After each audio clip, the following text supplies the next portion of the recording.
arsii faajjii gootummaa warra xiiqiif dhalatan harka kennachuu diddaaf harka dhabuu filattan.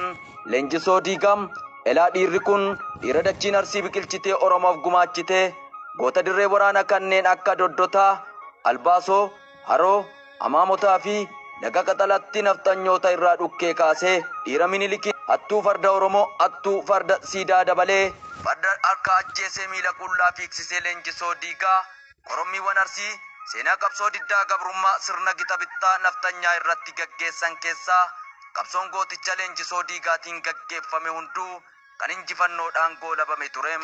Bara 1882 irraa hanga bara 1885tti waraana gurguddaa kan gaafa injifannoo Doddotaa, Albaasoo, Dibbee, Haroo, Amaamotaa fi Laga Qaxalaatti latti gaafa sanaa hanga har'aatti seenaa dhalootaaf dabarsaa jirti.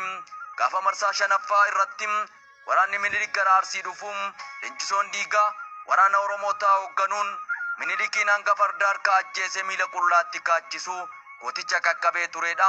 Yeroo kana leenjisoon Minilik farda isaa yaabbatee baqataa jiraachuu isaa mil'atee argee achumaan farda isaa yaabbatee Minilikiin qabuudhaaf faana kaate. Minilik osoo of duuba mil'ataa gulufu naannoo laga Awaash bira yeroo ga'u fardi isaa dadhabee harkifatee jidduma kanatti leenjisoon guluffii irraa ka'ee yeroo farda Minilikitti dhiyaatu eeboo isaa baafatee farda waraanee Minilik irraa lafatti kuffise. Dibbee fardarraa qabuu fi kofiyyaa lola mataarraa qabu achitti harcaase.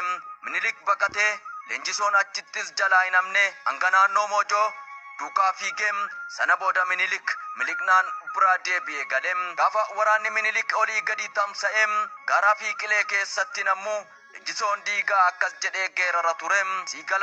Siigalaasee diina garaa buusee diina lagaa yaasee allaattii dheebuu baasee jedhee geerara ture.